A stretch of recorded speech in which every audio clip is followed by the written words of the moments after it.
Inclinemos nuestros rostros para orar. Padre Celestial, te damos gracias por el privilegio de encontrarnos aquí este día para estudiar este magnífico libro de Génesis. Pedimos, Padre, la presencia de tu Espíritu Santo. Abre nuestras mentes y corazones para recibir tu mensaje. Y te damos gracias por escuchar nuestra oración, pues te lo pedimos en el precioso nombre de tu Hijo, Cristo Jesús. Amén. Quiero extenderle a todos los presentes un saludo muy cordial y una bienvenida a este seminario especial, Descubriendo los Misterios de Génesis. En nuestro tema de hoy vamos a analizar algunos aspectos introductorios sobre el libro de Génesis. Lo primero que quisiera decir es que la palabra Génesis significa comienzos u orígenes. Es decir, el libro de Génesis tiene que ver con los comienzos o con los orígenes. Examinando el libro nos damos cuenta que el libro nos habla de varios comienzos. Por ejemplo, nos habla del comienzo del cosmos, de la atmósfera, de las aguas, de la tierra, de lo que se llama el cosmos. Nos habla también del origen de la vida, el origen de las plantas, el origen de los animales, el origen del hombre, el origen de la mujer, el origen del pecado, el origen de la muerte, el origen de la redención o de la salvación, el origen de las naciones. El libro de Génesis hasta nos habla del origen del conflicto entre los árabes y los judíos. Es decir, el libro de Génesis nos presenta en toda su gloria los orígenes de la mayoría de las cosas que nosotros conocemos hoy en el planeta Tierra. Quiero decirles algo en cuanto a la cronología del libro de Génesis. El libro de Génesis relata los primeros 2500 años de la historia del planeta Tierra. Inclusive en Génesis hay algunos relatos que no se encuentran registrados en ningún otro lugar histórico. Por ejemplo, ustedes no van a encontrar en excavaciones arqueológicas la historia de Caín y Abel, la historia de la Torre de Babel, la historia del diluvio como se encuentra en la Biblia, aunque hay otras historias diluviales. No van a encontrar registrado en la historia ninguno de estos eventos de Génesis 1 al 11. Es decir, el libro de Génesis nos presenta de una forma fidedigna, fiel, la historia del planeta Tierra durante esos primeros 2500 años. El libro de Génesis presenta una cronología corta del planeta Tierra. Lo que quiero decir es que el libro de Génesis no reconoce la validez de la teoría de la evolución. Aún el Papa Juan Pablo II, quien era muy admirado por muchas personas en el mundo, dijo que la teoría de la evolución es más que una mera teoría. Es decir, él estaba diciendo que probablemente el mundo llegó a la existencia por la evolución. Pero el libro de Génesis desconoce la teoría de la evolución. El libro de Génesis presenta una cronología corta de la Tierra. Según este libro, nuestro planeta tiene aproximadamente 6000 años de historia. Y el libro de Génesis relata los primeros 2500 años de esos 6000 años de historia. El libro de Génesis fue escrito por Moisés aproximadamente 1500 años antes de nacer el Señor Jesucristo. Es decir, el libro de Génesis tuvo su autor. Su autor fue Dios. Su escritor fue Moisés. Y la razón por la cual recalco tanto este punto es porque hay muchos eruditos hoy que dicen que Moisés no fue el autor. Un poco más adelante en nuestro tema vamos a hablar sobre ese aspecto. El libro de Génesis es el semillero de la Biblia. Las ideas que encontramos en Génesis son seminales y se desarrollan a través del resto de la Biblia. Permítame ilustrar lo que quiero decir. Nosotros aquí en Fresno tenemos un parque nacional cerca que se llama el Parque Nacional Sequoia. Yo quiero preguntar, ¿cuántos de los presentes han visitado alguna vez el Parque Nacional Sequoia, donde se encuentran esos árboles tan gigantescos? Pues permítame decirles algo en cuanto a esos árboles sequoia. Hay algunos de ellos que tienen 3.200 años de edad. Algunos de ellos miden más de 300 pies de altura. Además de eso, hay árboles que pesan 2,7 millones de libras. Un solo árbol, apreciados amigos y hermanos. Pero lo interesante es que esos árboles sequoia, algunos de ellos con 3.200 años de edad, se originaron con una semilla que tiene el tamaño de una hojuela de avena. Es decir, ese árbol, por ejemplo, el general Sherman, que posiblemente algunos de ustedes han visitado, ese árbol se originó con una pequeña semilla. Es decir, el árbol se encontraba encerrado en la semilla. Lo único que faltaba era sembrar la semilla para que la semilla creciera y para que finalmente produjera el árbol que hoy vemos en ese parque nacional. Lo mismo podemos decir de Génesis. En Génesis tenemos las semillas. Esas semillas en el transcurso de la Biblia crecen y finalmente llegan a su mayor crecimiento y su mayor desarrollo en el libro de Apocalipsis. Es decir, que Génesis tiene las semillas y Apocalipsis tiene esas semillas plenas y totalmente desarrolladas. Y el transcurso bíblico es el crecimiento de esa semilla. Por eso en este seminario no vamos a estudiar solamente el libro de Génesis, sino que vamos a ver cómo se desarrollan las ideas de Génesis a través de toda la Biblia, culminando en el libro de Apocalipsis. Permítame mencionarles un par de ejemplos para que entendamos este concepto de semilla, desarrollo y crecimiento de esa semilla o de esa idea. Mi versículo favorito en la Biblia es Génesis, el capítulo 3 y el versículo 15. Quisiera invitarles a que fueran allí conmigo, Génesis, el capítulo 3 y el versículo 15. Es un versículo cargado de significado. Va a ser el tema central, el versículo central de nuestro seminario. Dice allí Dios hablándole a la serpiente, quien es Satanás, lo siguiente: y pondré enemistad entre ti y la mujer, es decir, entre la serpiente y la mujer, y entre tu simiente y la simiente suya.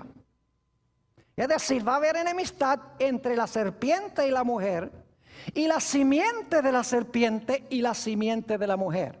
Pero luego noten la última parte del versículo, dice: esta, es decir, la simiente de la mujer, te herirá en la cabeza, y tú le herirás a la simiente de la mujer en el calcañar. 4 ideas claves en este versículo. 1, enemistad. 2, una serpiente. 3, una mujer. Y 4, la mujer tiene una simiente que está en guerra contra la serpiente. Mis queridos amigos, esta idea de Génesis 3:15 se desarrolla y se cumple en el libro de Apocalipsis. Noten el capítulo 12 de Apocalipsis y los versículos 1 al 5. Apocalipsis, el capítulo 12 y los versículos 1 al 5. Tenemos el desarrollo de esta semilla de Génesis 3:15. Dice allí, en Génesis 12 y el versículo 1, apareció en el cielo una gran señal, una mujer vestida del sol, con la luna debajo de sus pies, y sobre su cabeza una corona de 12 estrellas. Así que tenemos una mujer, ¿cierto? Noten el versículo 2. Y estando encinta, clamaba con dolores de parto en la angustia del alumbramiento. Es decir, tenía en su vientre una simiente. Tenía en su vientre a un niño que iba a nacer. Noten el versículo 3. También apareció otra señal en el cielo. He aquí un gran dragón escarlata que tenía 7 cabezas y 10 cuernos, y en sus cabezas 7 diademas. Y si ustedes van al versículo 9, van a notar que ese dragón bermejo es el diablo y Satanás, la serpiente antigua, dice allí. Ahora, note lo que dice el versículo 4. Y su cola arrastraba la tercera parte de las estrellas del cielo y las arrojó sobre la tierra. Y el dragón o la serpiente se paró frente a la mujer que estaba para dar a luz, a fin de devorar a su hijo tan pronto como naciese. Ahora yo pregunto, ¿pueden ustedes ver allí las ideas básicas de Génesis 3:15? Claro que sí. ¿Hay una mujer? ¿Cómo no? ¿Hay enemistad? Claro que sí. ¿Hay un dragón o una serpiente? ¿Cómo no? La mujer tiene una simiente contra la cual lucha el dragón o la serpiente. ¿Cómo no? Es decir, para entender Apocalipsis 12, 1 al 5, tenemos que regresar a Génesis, el capítulo 3 y el versículo 15. Quiero que notemos otro ejemplo. Génesis, el capítulo 2 y el versículo 24.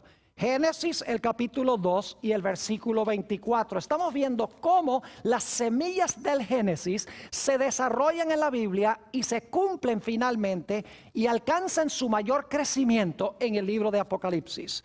Génesis 2 y el versículo 25, vamos a leer, no el 24, sino el 25, dice, hablando de Adán y Eva, y estaban ambos desnudos, Adán y su mujer, y no se avergonzaban. ¿En qué condición estaban Adán y Eva cuando fueron creados por Dios? Estaban desnudos y no se avergonzaban. Ahora necesito hacerles una explicación que vamos a estudiar con más detenimiento más adelante en este seminario. Adán y Eva estaban desnudos en lo que respecta a vestiduras artificiales hechas por seres humanos. Pero según la Biblia, ellos estaban cubiertos con un manto glorioso de luz. Es decir, estaban cubiertos con la gloria de Dios. Ahora, ¿qué sucedió cuando Adán y Eva pecaron? ¿Qué pasó con ese manto de luz? Note lo que dice Génesis, el capítulo 3 y el versículo 7. Génesis, el capítulo 3 y el versículo 7. Dice, entonces fueron abiertos los ojos de ambos y conocieron que estaban, ¿qué? Desnudos. Entonces cosieron hojas de higuera y se hicieron delantales. Fíjense que el manto de luz se fue y ahora se dieron cuenta que estaban, ¿qué? Desnudos. En su estado de inocencia, en su estado de pureza y de justicia, estaban vestidos con el manto de luz. Cuando pecan, el manto de luz se va y se dan cuenta que están desnudos. ¿Qué trataron de hacer Adán y Eva para cubrir su desnudez? Dice la última parte del versículo 7, y se hicieron delantales y se pusieron esos delantales de hojas de ¿qué? Hojas de higuera. Era si se taparon la vergüenza de su desnudez con hojas de higuera. Pero ¿saben que aún después de eso se sentían desnudos? Porque en el versículo 10 Dios viene buscando a Adán y Eva, le dice, ¿dónde están? Y Adán dice, tuvimos miedo porque estábamos desnudos, pero ya no estaban desnudos porque tenían las hojas de higuera. Obviamente su desnudez no era desnudez física, no tenían el manto glorioso de luz. Pero quiero que noten cómo cubrió Dios la vergüenza de su desnudez. El versículo 21, y esto lo vamos a estudiar en nuestro próximo tema más detenidamente. Dice, y Jehová Dios hizo al hombre y a su mujer túnicas de ¿qué? Túnicas de pieles y los vistió. Ahora fíjense las ideas que tenemos aquí. Tenemos la idea de vestiduras. Tenemos la idea de vergüenza. Tenemos la idea de desnudez. Ahora yo quiero que vayamos a Apocalipsis, el capítulo 16 y el versículo 15. Y ustedes me van a decir si Apocalipsis 16, 15 guarda alguna relación con lo que acabamos de estudiar de Génesis 2 y el versículo 24 y también el capítulo 3 y el versículo 7 y 21. Note lo que dice la Biblia en Apocalipsis el capítulo 16 y el versículo 15. Está hablando aquí de la batalla de Armagedón. Y fíjense las ideas que contiene. Dice, en Apocalipsis 16 y el versículo 15, hablando Jesús, he aquí, yo vengo como ladrón. Ahora escuchen bien. Bienaventurado el que vela y guarda sus ¿qué? Sus ropas, para que no ande desnudo y vean su vergüenza. Yo pregunto, ¿tiene alguna relación ese versículo con los versículos que leímos de Génesis? Claro que sí, porque habla de ropas, habla de desnudo y habla de vergüenza. No podemos entender este versículo de Apocalipsis 16:15 sin empezar en Génesis, a donde se encuentran esas ideas. Y vamos a tener en este seminario un tema completo sobre Apocalipsis 16:15, sobre la gran batalla de Armagedón. Estos son solamente dos ejemplos de cómo las semillas del Génesis se desarrollan a través de la Biblia y culminan su crecimiento en el libro de Apocalipsis. Ahora, una pregunta que siempre surge cuando se estudia el libro de Génesis es esta. ¿El libro de Génesis es historia o el libro de Génesis es mito y leyenda? Yo quiero decirles que no tengo duda alguna de que el libro de Génesis, las historias que se encuentran relatadas allí, sucedieron exactamente como se hayan registradas en el libro. Ahora, yo quisiera decirles que los autores del Nuevo Testamento, todos creían que las historias de Génesis son literales. Jesús, el apóstol Pedro, Mateo, Marcos, Lucas, Juan, San Judas y los otros autores del Nuevo Testamento, todos entendieron que estas historias de Génesis eran literales, que sucedieron exactamente como dice la Biblia. Ahora yo quiero darles algunos ejemplos en el Nuevo Testamento donde se mencionan algunas historias del libro de Génesis como literales. Porque hay muchos eruditos, inclusive teólogos hoy en día, que dicen, no, las historias del Génesis son mitos o son leyendas, son historias que enseñan una gran lección moral, pero nunca se realizaron en la historia. Yo quiero decirles que las personas que enseñan eso están diciendo que no creen a Jesús, ni creen al apóstol San Pablo, ni creen en el apóstol San Juan, ni creen en San Mateo, ni en ninguno de estos, porque todos estos autores creían que estas historias de Génesis son literales.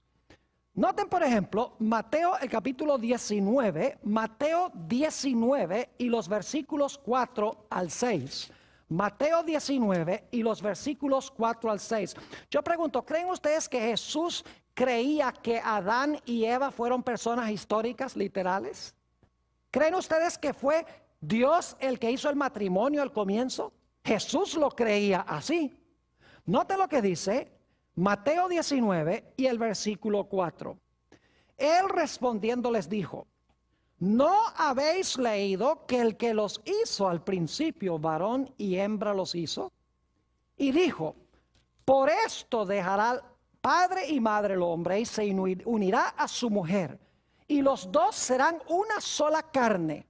Así que no son ya más dos, sino una sola carne. Por tanto, lo que Dios juntó, no lo separa el hombre. Yo pregunto, ¿Jesús creía que Adán y Eva eran personajes históricos literales?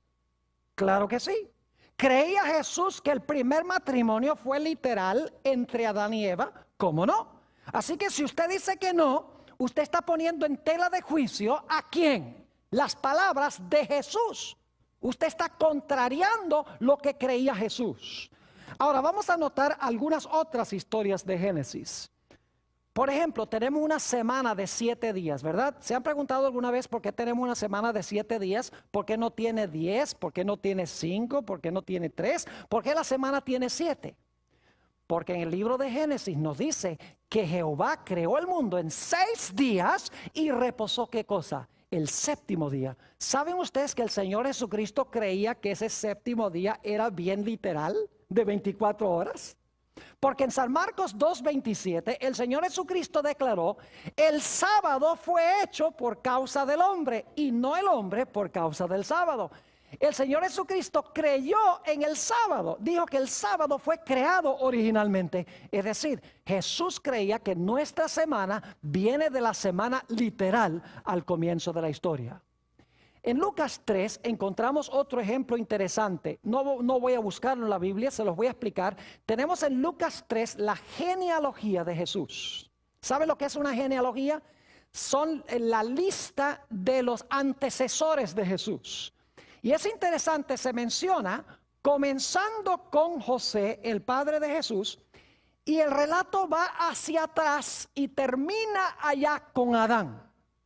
Ahora yo pregunto, ¿creen ustedes que Jesús fue un personaje histórico literal? ¿Creen que Jesús fue un personaje histórico que vivió dentro del curso de la historia? Claro que sí, nadie lo negaría. Pero entonces yo pregunto, si Jesús, quien se menciona al comienzo de la genealogía de Lucas 3, es un personaje histórico, y se menciona toda la lista de sus antecesores, yo pregunto, ¿el último que se menciona en la lista, Adán, también tiene que ser un personaje histórico? Claro que sí.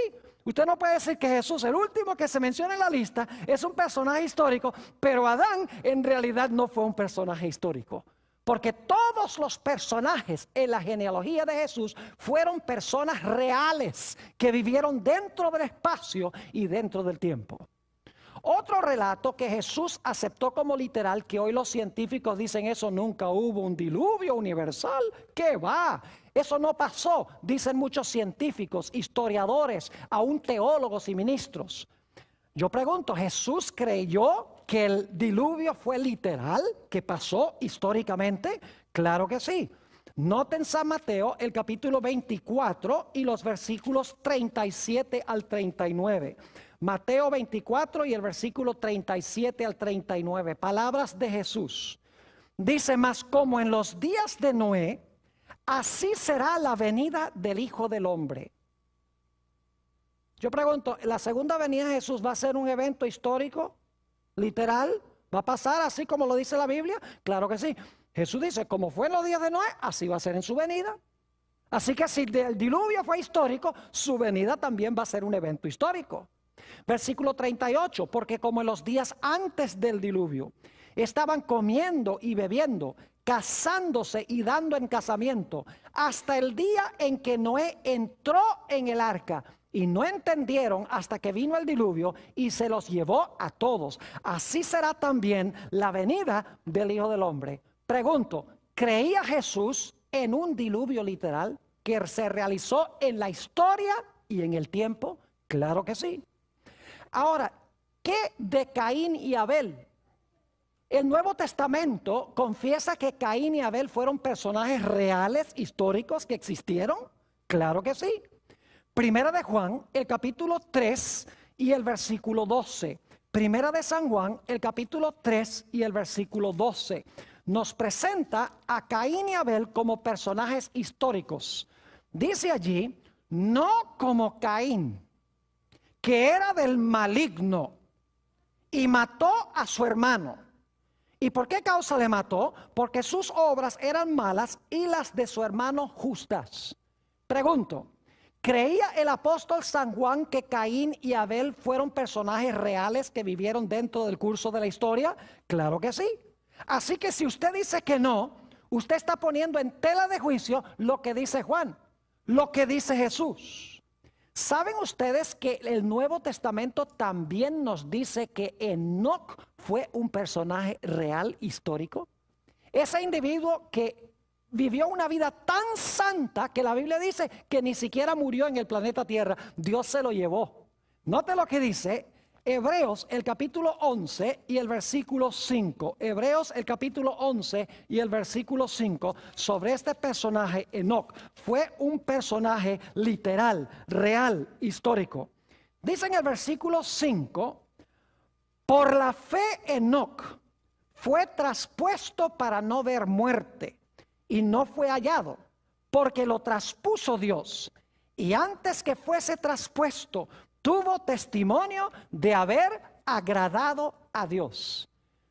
Ahora, yo creo que el apóstol San Pablo escribió el libro de los Hebreos. Yo pregunto, ¿el apóstol San Pablo creía que Enoc fue un personaje literal, histórico, real, tal cual lo relata el libro de Génesis? Obviamente que sí.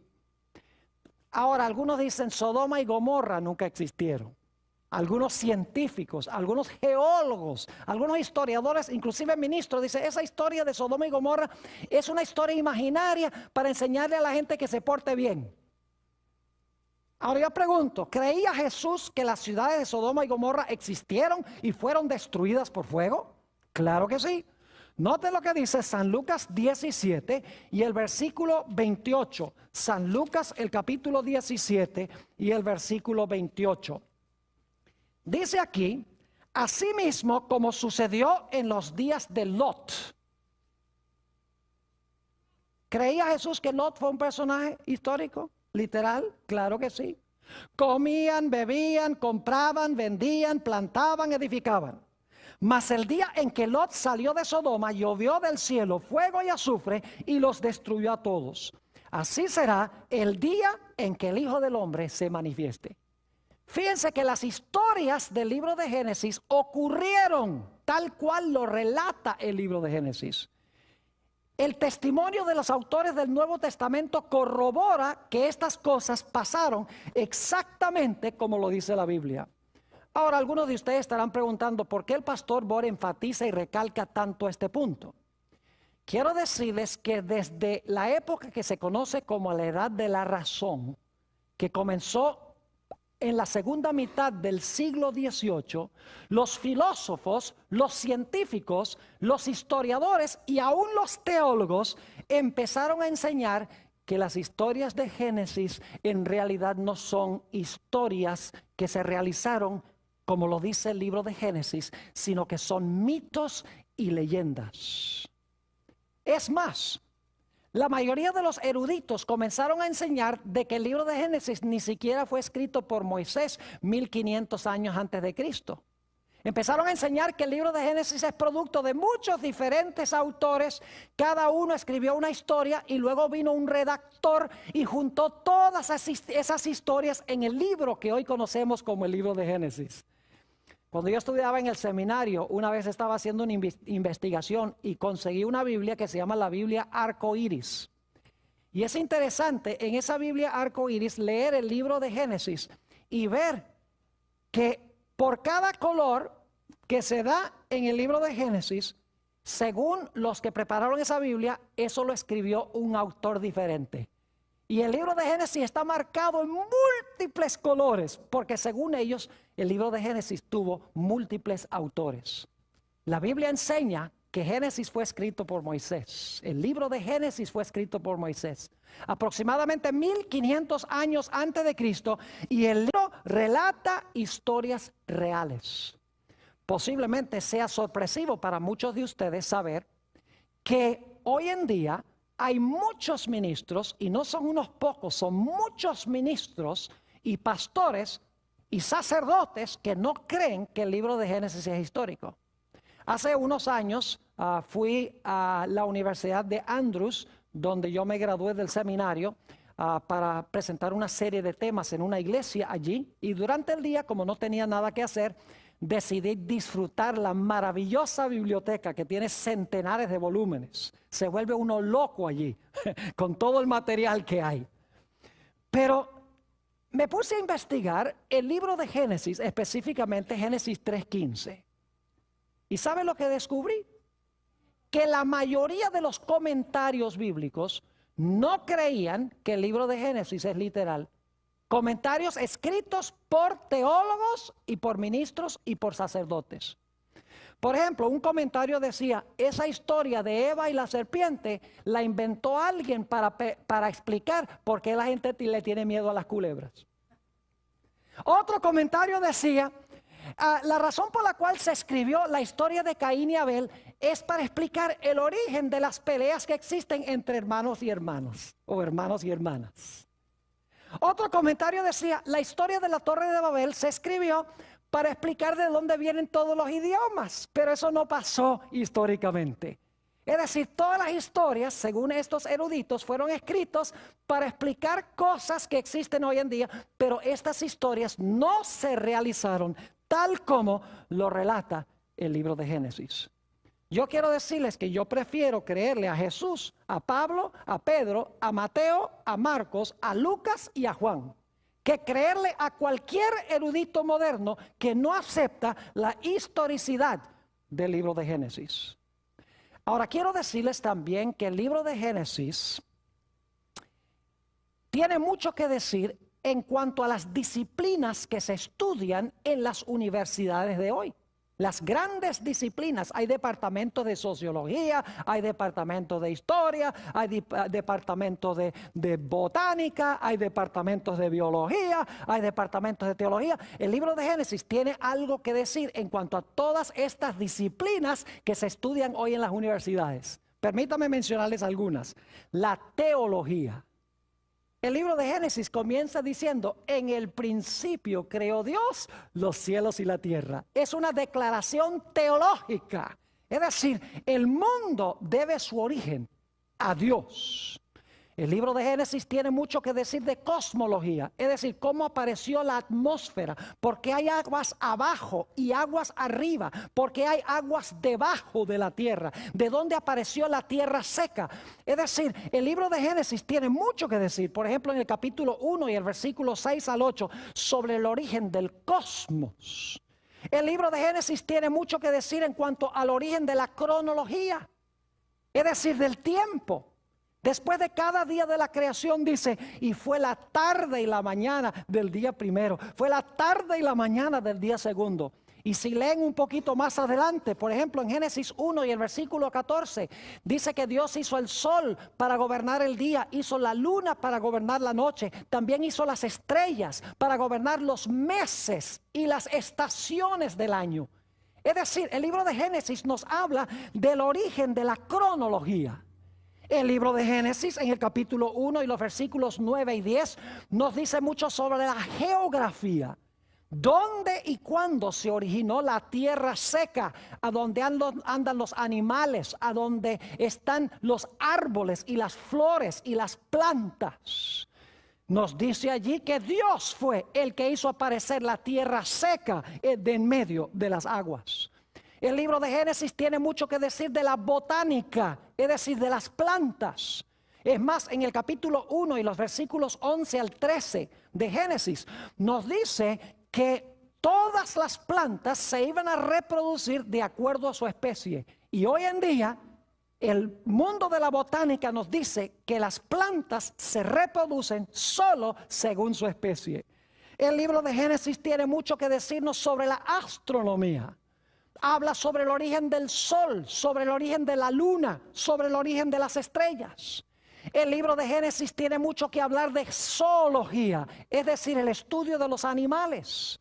Nos dice que Dios el quinto día hizo las aves, hizo los peces. El sexto día hizo los mamíferos que andan sobre la tierra. Es decir, que los animales no llegaron a existir por evolución. No evolucionaron de algo menor a algo mayor, porque el quinto día hizo Dios aves, peces, el sexto día hizo los animales terrestres. La Biblia tiene mucho que decir en el libro de Génesis sobre la antropología, el origen del hombre. La Biblia nos dice que Dios tomó polvo de la tierra, hizo al hombre, y luego del hombre hizo a la mujer. Eso lo encuentran en Génesis el capítulo 2 y el versículo 7. El libro de Génesis tiene mucho que decirnos de la sociología. Por ejemplo, que la sociedad debe componerse de parejas que se casan matrimonialmente para tener hijos. El libro de Génesis nos dice que Dios hizo ese vínculo social al comienzo que nosotros llamamos matrimonio. El libro de Génesis tiene mucho que decir de la psicología. Fíjense que al principio, antes del pecado, todo estaba en armonía. Cuando el hombre peca, inmediatamente surgen problemas matrimoniales, el hombre echándole la culpa a la mujer echándole la culpa a la serpiente y a Dios, empiezan las riñas matrimoniales. Aparece el temor, me escondí porque tenía miedo. Aparece el sentido de culpa, aparece la baja estima propia, aparece la tendencia a culpar a otros por lo que nosotros hacemos. Apareció el odio, como se encuentra en la historia de Caín y Abel. Todos los fenómenos psicológicos aparecen como fruto del pecado. Y el libro de Génesis nos habla sobre todos estos fenómenos psicológicos. El libro de Génesis tiene mucho que decir de geología. El estudio de la tierra, en otras palabras, nos tiene que decir que durante el diluvio este planeta sufrió trastornos terribles. Y por lo tanto, la gente que trata de leer la tierra hoy en día, la trata de leer en vano si no creen en el diluvio. Porque el mundo que conocemos hoy no es el mundo que existía al comienzo. Fue trastornado como consecuencia del diluvio. Solamente podemos entender eso conociendo lo que dice el libro de Génesis. El libro de Génesis tiene mucho que decir de la filología, el origen de los idiomas. Nos dice en Génesis el capítulo 11 que los idiomas se originaron en la Torre de Babel. El libro de Génesis tiene mucho que decir de historia, especialmente historia antigua. ¿Y qué diríamos de las grandes preguntas que hace la filosofía? ¿De dónde vengo? ¿Por qué estoy aquí? ¿Para dónde voy? El libro de Génesis tiene respuestas para cada una de estas preguntas. Es decir, las grandes disciplinas que se estudian en los departamentos de las universidades hoy son temas que ya se encuentran trazados claramente en el libro de Génesis. Lamentablemente, hoy en día son pocas universidades que le dan alguna importancia a lo que dice el libro de Génesis. Ahora quiero decirles que el libro de Génesis es en realidad la historia de dos simientes. Volvemos otra vez a Génesis el capítulo 3 y el versículo 15, donde dice: enemistad pondré entre ti, la serpiente, y la mujer. Fíjense, ahí tenemos un dúo, la serpiente versus la mujer. Y entre tu simiente y la simiente de ella, es decir, otra vez un dúo, la simiente de la serpiente y la simiente de la mujer. Y luego dice, él, la simiente de la mujer, te va a aplastar la cabeza y tú le vas a herir el calcañar. Es decir, otro dúo, la simiente de la mujer y la serpiente. El libro de Génesis, en otras palabras, es un libro de la batalla entre dos diferentes simientes, una buena y una mala. Tenemos, por ejemplo, la historia de Caín y Abel. Fíjense, otro dúo. Caín, la simiente de Satanás, es decir, el que tiene el carácter de Satanás. Y tenemos a Abel, que es el bueno, que tiene el carácter de Dios. Y están enemistados uno con el otro. Tenemos en Génesis 6 los hijos de Dios, que son los fieles al Señor. Y tenemos a las hijas de los hombres, que son las descendientes malévolas de la descendencia de Caín. Es decir, tenemos este dúo, los hijos de Dios versus las hijas de los hombres. Tenemos en el libro de Génesis la historia de Abraham y los constructores de la Torre de Babel. Se presentan como radicalmente distintos uno del otro. Es más, vamos a encontrar en uno de los temas que vamos a estudiar que Abraham se encontraba viviendo a donde vivían los que construyeron la Torre de Babel. Y se estaba contaminando la familia de Abraham con los que habitaban allí, con la idolatría de los constructores de la Torre de Babel.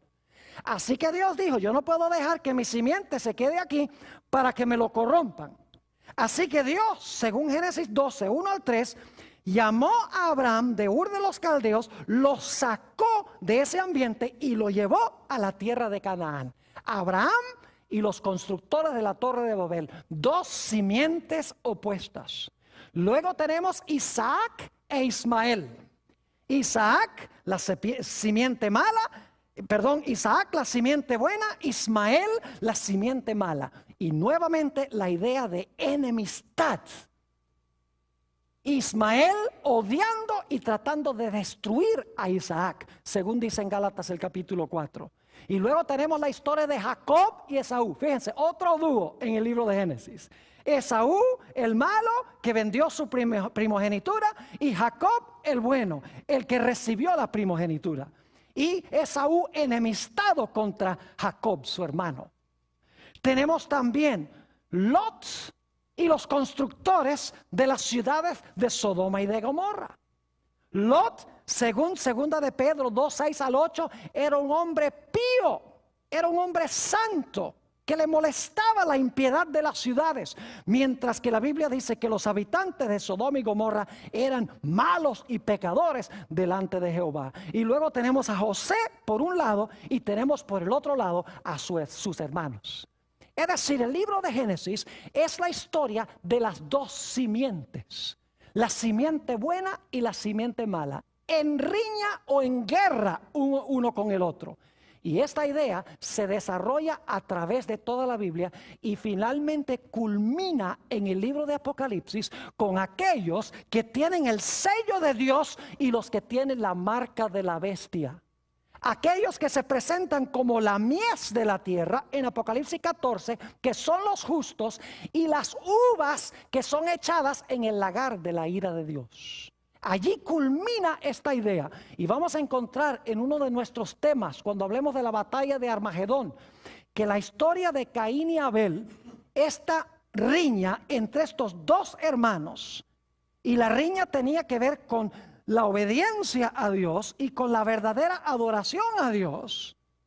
Vamos a encontrar que esta historia de esta riña entre dos hermanos ilustra los dos grupos millonarios que van a estar sobre el planeta Tierra al final de la historia. Y vamos a ver que la gran guerra final va a tener que ver con si obedecemos a Dios o no, si adoramos a Dios como Dios ha mandado o no. Es decir, va a ser una repetición de la historia de Caín y Abel, solo que al final de la historia van a ser dos grupos mundiales, mientras que al comienzo de la historia eran solamente dos individuos. Es decir, las semillas de Génesis han crecido y han alcanzado su ápice en el libro de Apocalipsis. Ahora, antes de terminar nuestro tema hoy, necesito hablarles de un aspecto más sobre el libro de Génesis. El libro de Génesis parece ser muy sencillo. Es uno de los favoritos de la gente porque contiene muchas historias. Historias que son emocionantes, son dramáticas. Y muchos han cometido el error de pensar que el libro de Génesis es sencillamente una colección de historias que se realizaron hace aproximadamente unos 2.500, 3.000 años. Pero el libro de Génesis tiene una dimensión oculta. El libro de Génesis tiene una dimensión que pocos eruditos han descubierto. Y es que las historias de Génesis no son solamente historias, sino que son profecías. Cada historia del libro de Génesis se realizó históricamente, no me entiendan mal. Pero esa historia en realidad es una profecía. Es decir, está anunciando eventos que van a pasar en el futuro semejantes a los que pasaron en esa historia. No es nada nuevo, mis queridos hermanos y amigos, porque en Eclesiastés 1 y el versículo 9 nos habla de la repetición de la historia. Noten Eclesiastés 1 y el versículo 9. Dice allí, ¿qué es lo que fue? Lo mismo que será. ¿Qué es lo que ha sido hecho? Lo mismo que se hará. Y nada hay nuevo debajo del sol. Fíjense que lo que sucedió es lo que va a suceder. No hay nada nuevo debajo del sol. ¿Y saben por qué? Porque el hombre siempre es igual y el diablo también. Y Dios también siempre obra igual. Por eso las historias tienen la tendencia a repetirse en el futuro. Noten también lo que dice Eclesiastés, el capítulo 3 y el versículo 15. Eclesiastés, el capítulo 3 y el versículo 15. Dice, aquello que fue, ya es. Y lo que ha de ser, fue ya. Y Dios restaura lo que pasó. Fíjense nuevamente que dice que lo que ha de ser, fue ya. Es decir, que las historias del libro de Génesis en realidad no son solamente historias, sino que son profecías. Permítame darles algunos ejemplos del libro de Génesis. Son historias que vamos a estudiar en este seminario sobre el libro de Génesis, pero quiero sencillamente mencionar algunas de estas historias brevemente para que se den cuenta cómo estas historias son también profecías. Ya hemos visto Génesis 3:15. Las 4 ideas en ese versículo. enemistad, una serpiente, una mujer y una simiente de la mujer. Vimos en Apocalipsis 12 que tenemos las mismas ideas. Tenemos una mujer, la mujer tiene en su vientre una simiente, aparece un dragón o una serpiente que se quiere comer al niño, es decir, está enemistado con el niño. Es decir, que Génesis 3:15 no es solamente algo que Dios le habló a la serpiente en el huerto del Edén, sino que es un versículo que conlleva una dimensión profética o futura que se iba a cumplir cuando naciera Jesús de la Virgen María. Tenemos también la historia del Edén. Ustedes leen Génesis 1 y 2, la descripción hermosa de este huerto precioso del Edén, donde estaba el árbol de la vida, el río de la vida. Pero ¿saben ustedes que en Apocalipsis 21 y 22 tenemos la misma idea? En Génesis 1 y 2 tenemos el Edén. El resto de la Biblia habla de cómo el hombre perdió el Edén. Y Apocalipsis 21 y 22 habla de la restauración del huerto del Edén que existía al comienzo de la historia. En Génesis 1 y el versículo 2 nos habla de la condición de la tierra antes de la creación. Dice: la tierra estaba desordenada y estaba vacía, y había tinieblas sobre la haz del abismo. Piensen las palabras: abismo, tinieblas, desordenada, vacía. ¿Saben ustedes que la Biblia dice que la tierra va a volver a esa condición otra vez? Se usan las mismas palabras para hablar de lo que va a pasar en el futuro. En Jeremías, el capítulo 4, dice Jeremías, cuando ve la segunda venida de Jesús, dice: miré la tierra y estaba desordenada y vacía, y miré los cielos y no había en ellos luz. Es decir, que lo que sucedió al comienzo sucederá al final. Como la tierra estaba desordenada y vacía en tinieblas antes de la creación, cuando Jesús venga y también en consecuencia de las plagas, la tierra regresará a esa condición antes que Dios haga un cielo nuevo y una tierra nueva. Ya les mencioné la historia de Caín y Abel. Es una historia profética. No solamente pasó con dos personajes en cierta ocasión en el pasado, sino que ilustra lo que va a pasar al final de la historia. Dios le manda a Caín y Abel: tráigame un animal, me van a adorar con un animal, lo van a sacrificar. Abel dice: bueno, si Dios dice que para sacrifique un animal, voy a traer un animal. Caín dice: pues yo no ando en esa cosa de animales, yo le voy a traer mis productos agrícolas. Es decir, Abel obedeció a Dios y adoró a Dios como Dios mandó. Abel desobedeció el mandato de Dios y adoró a Dios como él quiso. En el libro de Apocalipsis vamos a encontrar que los dos grupos que van a existir en el mundo al final de la historia van a tener esas mismitas características de Caín y Abel. Va a haber un grupo que profesa adorar a Dios, pero que no lo adora como Dios dice, ni obedece a Dios. Va a haber otro grupo que obedece los mandamientos de Dios. Satanás los va a odiar, y que también adoran a Dios como Dios ha mandado, no como ellos quieren. Es decir, la historia de Caín y Abel es una historia profética. Podríamos mencionar también la historia del diluvio, ya lo hicimos. Jesús dijo: como en los días de Noé, así será también la venida del Hijo del Hombre. Yo pregunto, ¿creía Jesús que la historia del diluvio era una historia profética? Claro que sí, porque dijo: como pasó allá, va a pasar al final de la historia. Es decir, para Jesús la historia del diluvio no solamente era una historia, sino que era una ¿qué? Una profecía. Y vamos a dedicar un tema completo en nuestro seminario sobre la historia del diluvio. Y vamos a ver que cada detalle de la historia del diluvio, la predicación de Noé, el derramamiento del Espíritu Santo con su predicación, las decisiones que la gente tomó cuando se cerró la puerta, un periodo de tiempo entre cuando se cerró la puerta y cuando comenzó a llover, y los que estaban adentro no estaban seguros. ¿Será que era verdad lo que estaba predicando? Dice Noé. Y cada día los que están afuera se vuelven más violentos. Todo eso se va a cumplir en el futuro. Va a haber predicación poderosa acompañada del Espíritu Santo. La raza humana se va a dividir en dos grupos. Se va a cerrar la puerta de la gracia para el mundo. Y después que se cierre la puerta, los hijos de Dios van a vivir en el planeta por un periodo de tiempo. Aparentemente Dios los ha abandonado. Se conoce como el tiempo de angustia o la gran tribulación. Y los impíos se volverán más y más enojados contra los hijos de Dios. Pero así como cayó agua del cielo y vino agua de las fuentes del abismo, dice el libro de Apocalipsis que caerá fuego del cielo y saldrá fuego de la tierra para destruir a los que quieren destruir al pueblo de Dios.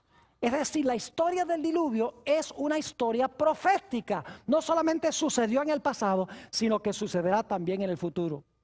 El llamado que Dios le hizo a Abraham para que saliera de Babel, de allá a donde se construyó la torre de Babel. En Apocalipsis encontramos el cumplimiento de eso.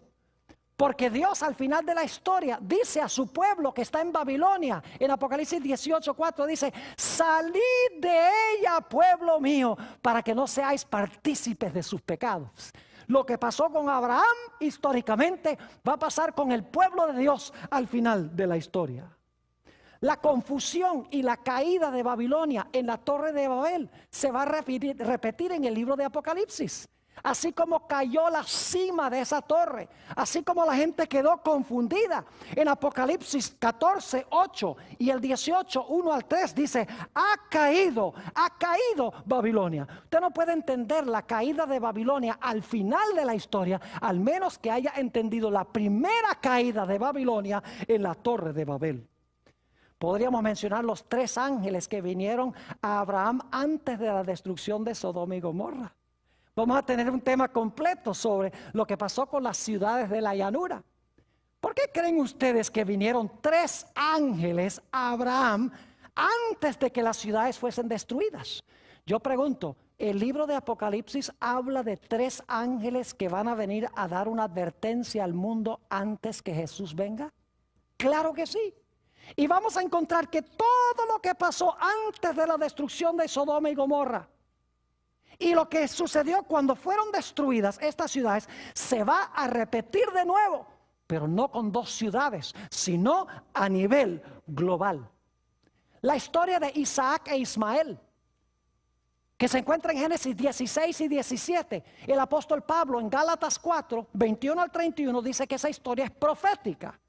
Representa a los que viven conforme a la carne y los que viven conforme al espíritu. Representa 2 clases de personas que van a vivir en el transcurso de la historia. El sacrificio de Isaac en Génesis 22, donde Abraham ofrece a un carnero en lugar de su hijo, representa el hecho de que Jesús sufre en la cruz en lugar nuestro. Vamos a tener un tema completo donde vamos a trazar esa historia de Génesis 22. La escalera que vio Jacob entre el cielo y la tierra. Jesús mismo dijo en San Juan 1:51 que Él era la escalera. Y así como Jacob vio ángeles ascendiendo y descendiendo por la escalera, Jesús dice: el cielo será abierto y habrá ángeles que ascenderán y descenderán sobre el Hijo de Dios. Así como una escalera tiene 2 partes claves, la parte de abajo y la parte de arriba, Jesús es hombre con nosotros, esa es la parte de abajo, y es Dios con su Padre en el cielo, esa es la parte de arriba de la escalera. Es decir, la escalera es profética, no solamente es un evento histórico. El tiempo de angustia que pasó Jacob cuando su hermano Esaú venía para destruirlo se conoce como el tiempo de angustia de Jacob. En realidad es una ilustración de la experiencia por la cual pasará el pueblo de Dios antes que Jesús venga. En Daniel 12:1 dice: habrá tiempo de angustia cual no fue desde que hubo nación, mas en aquel tiempo tu pueblo será libertado, todos los que se hallaren escritos en el libro. Así como Jacob fue librado de la ira de su hermano, al final de la historia el pueblo de Dios será librado de la ira de los que quieren destruirlos. La historia de José es una historia, pero también es una profecía. Permítame mencionarles solo algunos ejemplos de la historia de la vida de José. Su padre lo mandó a sus hermanos, pero sus hermanos no lo recibieron. Fue vendido por unas piezas de plata. Sus hermanos pensaban que se habían deshecho de él, pero por lo que hicieron, él llegó a ser su salvador. Tenemos en esto una ilustración de la vida de Jesús. Jesús también fue enviado por su Padre. para buscarnos a nosotros que nos habíamos perdido. Dice en el Nuevo Testamento que Jesús vino a los suyos no le recibieron. Jesús fue vendido por 30 piezas de plata. Y sus enemigos pensaban que se habían deshecho de él. Pero por el hecho de haberlo entregado, Jesús llegó a ser su Salvador. Es decir, la historia de José es una historia profética. ¿Y qué diríamos de los 144,000 del libro de Apocalipsis, capítulo 7 y capítulo 14? No podemos entender los 144,000 de las 12 tribus de Israel sin entender la bendición que pronunció Jacob sobre sus 12 hijos en Génesis 49, donde menciona las características de cada uno de ellos. Es decir, que la base para entender los 144,000 está en la historia que encontramos en Génesis capítulo 49. Mis queridos hermanos y amigos, nos esperan momentos emocionantes en este seminario. Vamos a estudiar las grandes cosas del libro de Génesis. Vamos a encontrar no solamente su dimensión histórica, sino que vamos a conseguir su dimensión profética. Y vamos a ver la Biblia posiblemente como nunca la hemos visto antes. Vamos a ver el gran plan de Dios para nuestras vidas y qué es lo que Dios quiere que hagamos en preparación para su gloriosa venida en las nubes del cielo. Que Dios nos bendiga.